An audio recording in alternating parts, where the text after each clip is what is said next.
Thanks for joining us. This is The Economy. I'm your host, Ibrahim Sani. Joining us online is Sri Andrew Sheng. He is, of course, the chairman of the Georgetown Institute of Open and Advanced Studies, or GIOAS, as well as a luminary of AWANI Open University. Sri joining us via online because, Sri, you have COVID, if I'm not mistaken? Oh, well, my wife has got COVID, so I'm isolating myself from everybody Of else. course. Of course. And the thing about this is that as much as we try to isolate ourselves, we can't insulate ourselves from the ongoings of the world. As we all know, Trump's win does bring about some change into the New World Order. And to see that the win that he has gotten is quite an interesting margin as well. 50% voted for him, only 48% voted for the opponent or the losing candidate. We're looking at the inauguration happening literally 1 month from now on the 20th of January. Markets rallied. There's a transferment of wealth between the mass to those that have capital. We're looking at Malaysian capital markets also taking quite of an interesting rebound. KLCI, of course, is on the way up, hitting above 1600. Where do you see the Trump win hitting our capital markets, and perhaps how do we view 2025 moving forward under the Trump leadership 2.0? Well, I think the right way to think about Trump is that we have had experience of Trump for 4 years, and it was a very volatile ride.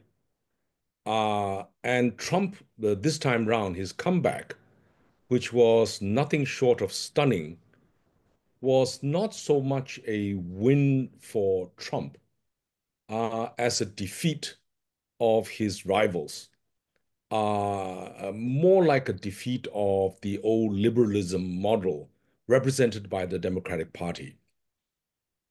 I think the inability of Western liberals to promise much and deliver little has resulted in loss of faith over the free market. There is increasingly polarization, not just in America, but around the world. You can see this in Europe. The far right is gaining strength in many countries.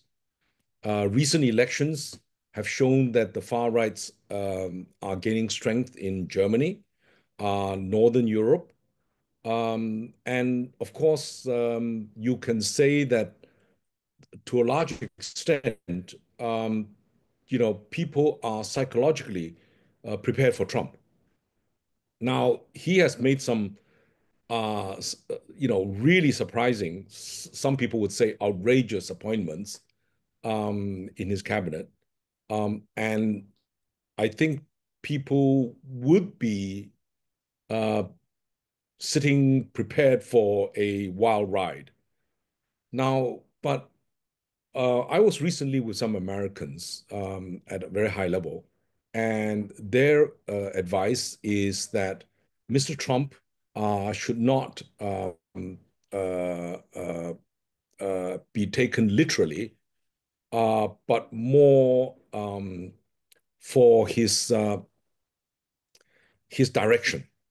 And I think instinctively for the American people, he has been empowered because the Republicans now control the presidency, the Senate, the House, and also the Supreme Court. So, in a sense, it is he has been given an incredible mandate to do what he wants. Now, the overall mood, if you look back, is that America has become more isolationist. Make America Great Again is more about taking care of America rather than providing global public goods. And therefore, um, it is important that we appreciate that this geopolitical scenario is almost every country for themselves. But of course, you see a rise of the BRICS countries.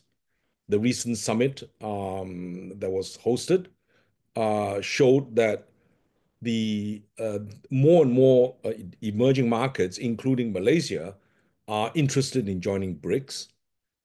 it is not so much a unity, on a common cause. There is a lot of underlying trait that BRICS countries want development, they want peace, they don't want disruption, and they prefer multilateralism to sort of unilateral decision making. But that's exactly what Trump is going to do. He does not like multilateralism because he sees multilateralism binding him, his degree of freedom in making bilateral discussions.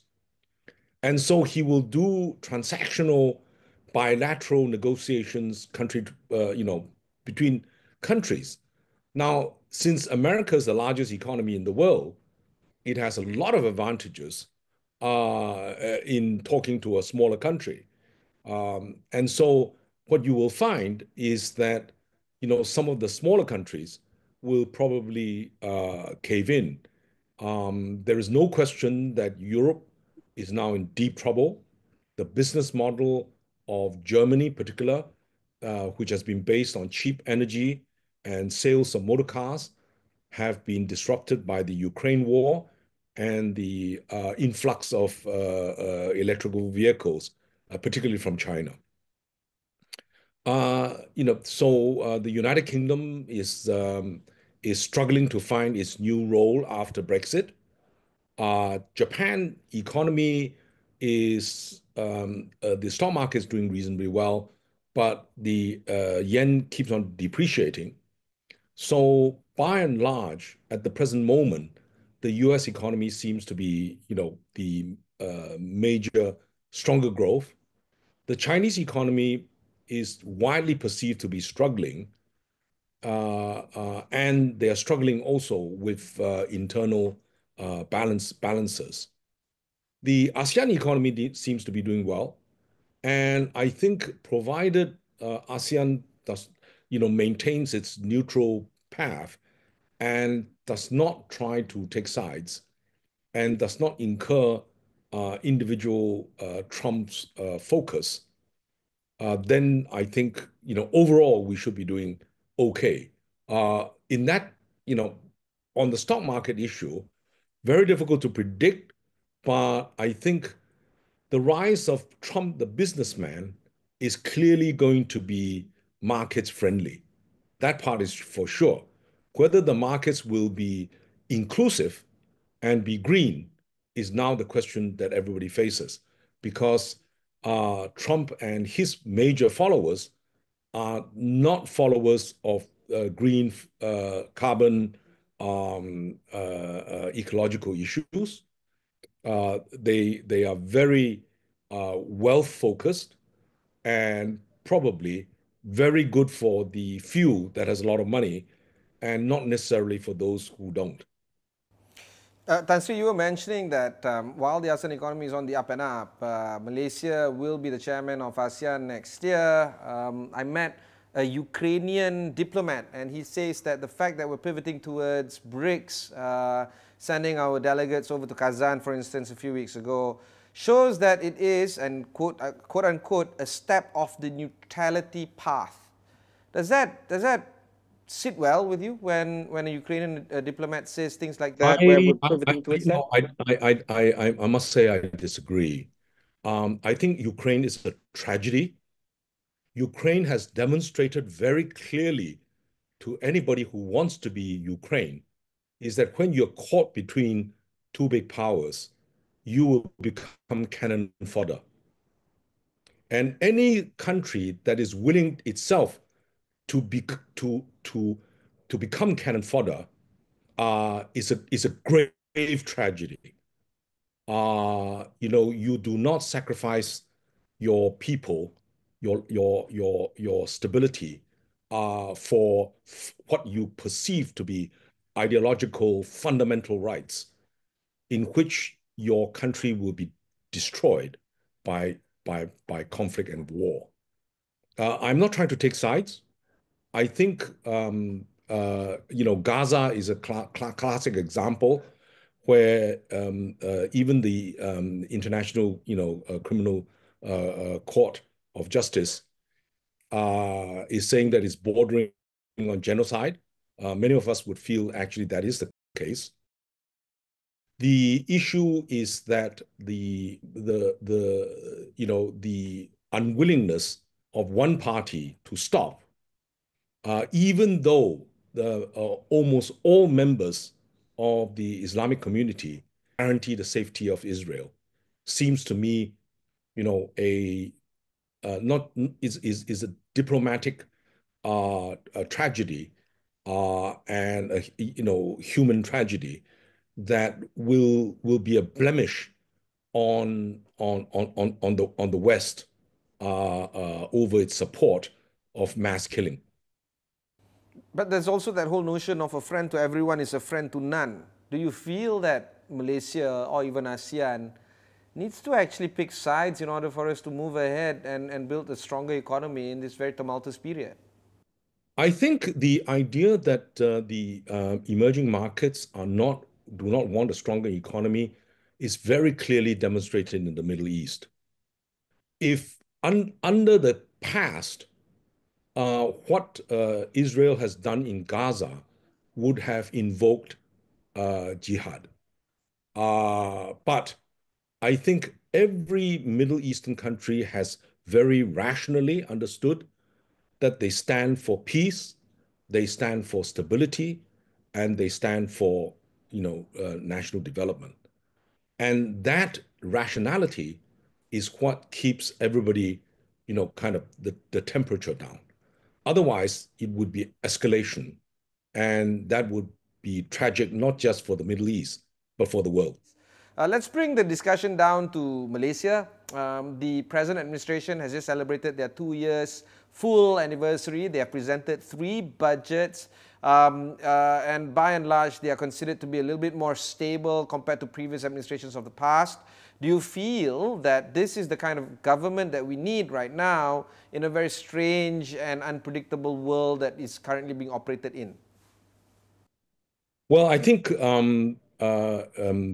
the the present administration has brought back some stability to the situation.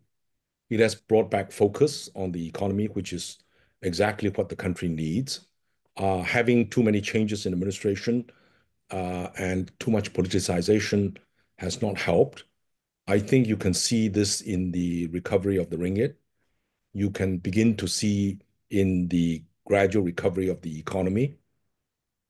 I think Malaysia is in a sweet spot right now.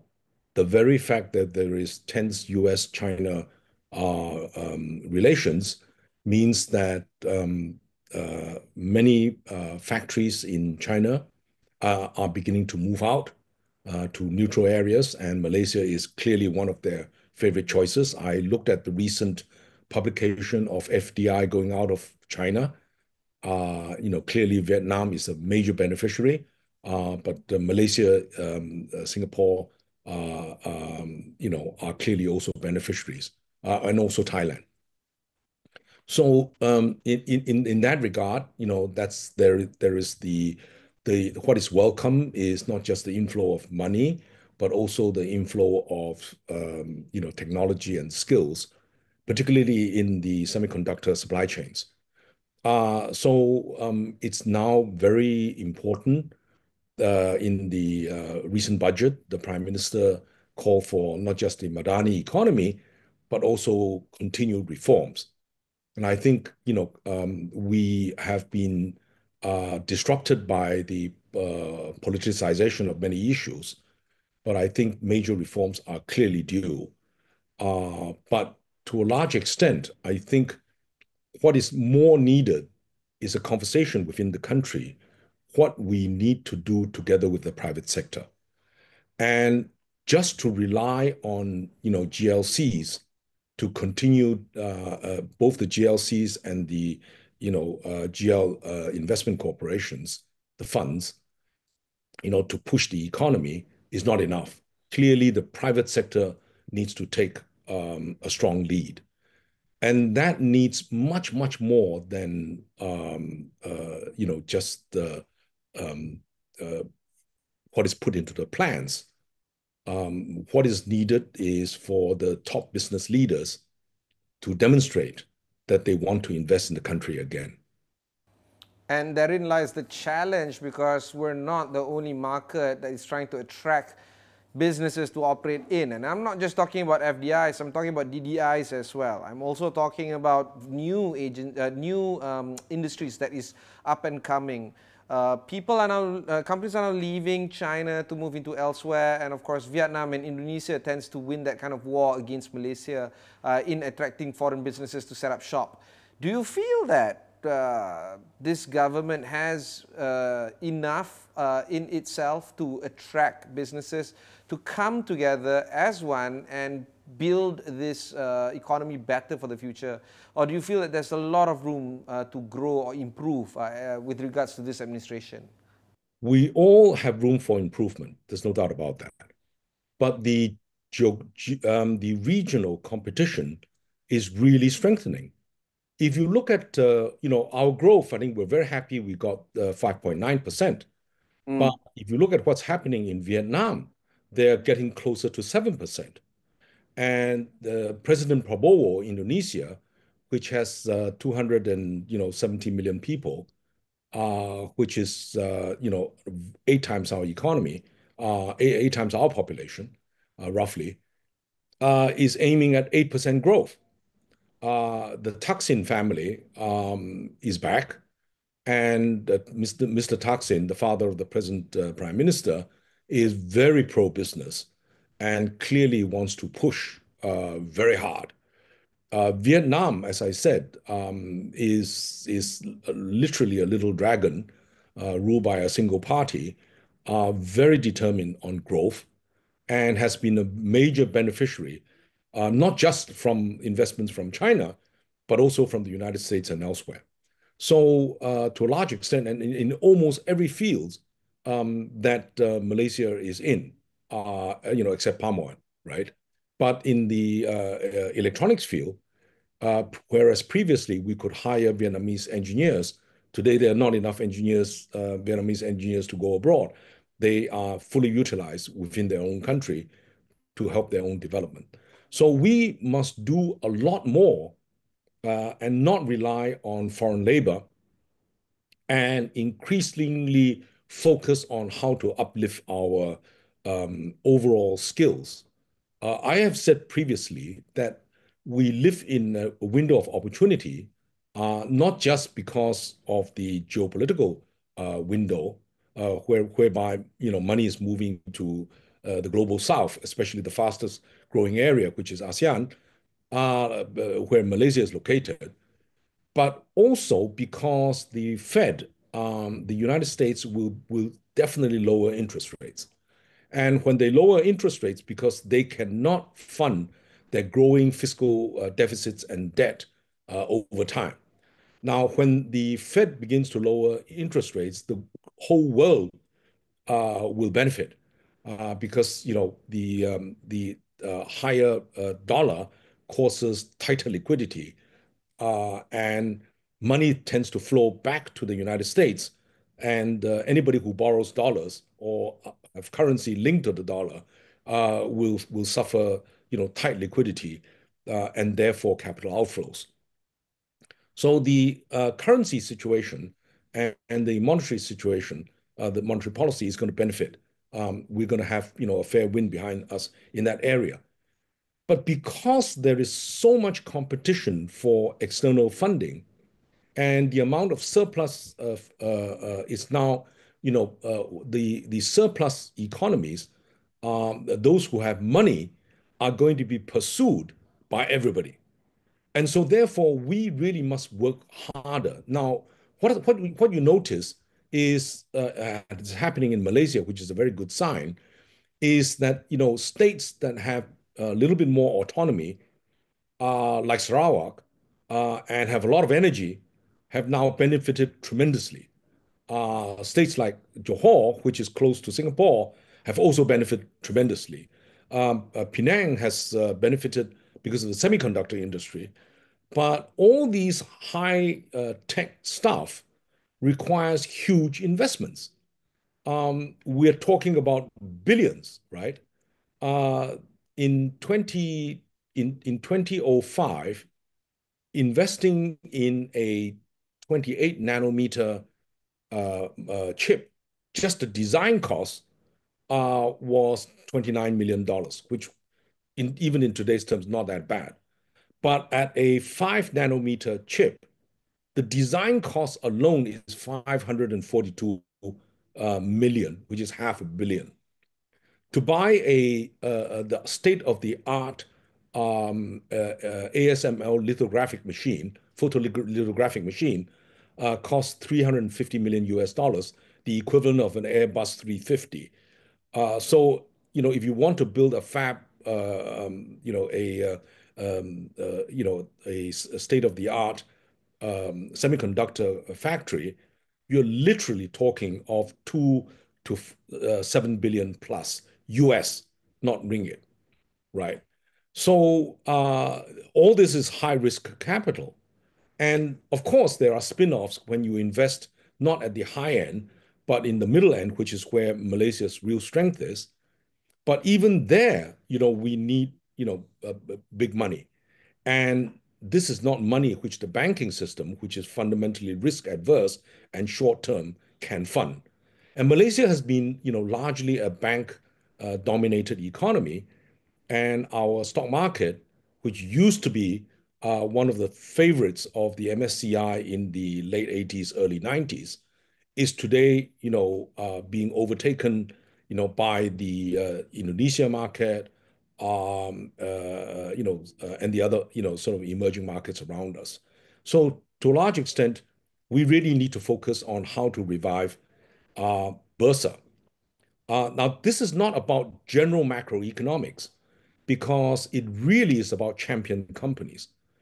Which companies are going to deliver the kind of returns like NVIDIA, TSMC, etc. Now, I don't imagine that Malaysia will produce a TSMC or NVIDIA in the short term. But, the very fact that small economies, can produce champion companies would require real focus and determination. And we therefore need it. This is not as was recently said by the Minister of Finance. This is a whole of society, whole of economy effort, not just by just government or the private sector alone. It takes efforts from everybody, which is why I emphasize we need to have a proper conversation of where we want strategically the company to be, the country to be, and where does the private sector play in this whole ball game? In the US, we saw Trump picking Vivek as well as Elon Musk as outside of government secretary of something like Government efficiency, efficiency. DOGE, Yeah, Department of Government Efficiency. Yes, yeah. Do you feel that we need something like that here, where we're looking at the slotting of the private sector nicely into governmental infrastructure? Do you think that we need something like that, or something to that effect? Let me say that Malaysia, after the pandemic, I was extremely impressed by the quality of our health services and the dedication of all the staff, the quality of our security services. We went through the pandemic, one of the toughest conditions, basically crime-free, roughly crime-free, other than online scamming. And at the same time, our people were looked after safely. And I think that's a great credit to our civil service. However, the age of artificial intelligence is exactly where efficiency gains can be found. If you look at the most recent McKinsey studies on small and medium enterprises for America, they think that the greatest productivity and innovation will be found when small enterprises learn AI. Now, this is again not just based on the private sector. Who is the major red tape block to some of these changes to stopping small and medium enterprises or micro enterprises from growing? The answer is, very complex bureaucratic rules and regulations, etc. So AI, in my view, will be a game changer. Those who know how to AI will win, and those who do not know AI will be major losers. And Malaysia has the real opportunity to do this. And so I think if we really want to transform the economy as a whole, we should now begin to have a proper teamwork between academia, that means universities, research institutes, businesses, those businesses, and also civil service, ABC, to work together to be as fast as possible and implementing AI. Final question, Tan Sri. We don't have much time left, but a few weeks ago you penned something along the lines of the Global South needs a headquarters. Do you think that Kuala Lumpur has a case for this?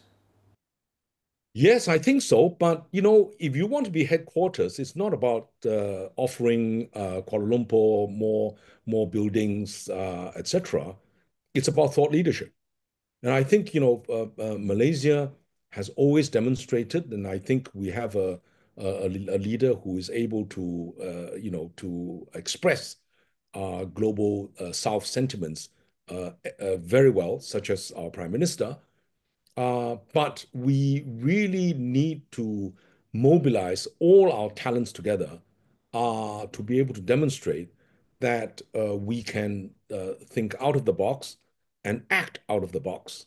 Next year, when Malaysia chairs ASEAN, this is when it's not going to be a one-person effort. It will be the test of Malaysians' capacity to show that we can think out of the box and chart a way for not just ASEAN but all emerging markets, the global South, to find a way out of this very complex geopolitical, intense global warming, and global inequality problems. Thank you very much, Tan Sri. That was Tan Sri Andrew Sheng, the chairman of the Georgetown Institute of Open Advanced Studies at GIOAS. He's also a member of Wawasan Open University. Get well soon to your wife, to Puan Sri. And of course, Tan Sri, thanks again for joining us today. If you want to learn more about this and more, just head on to astrology.com and find out more there. My name is Ibrahim Sani. Catch you in the next one.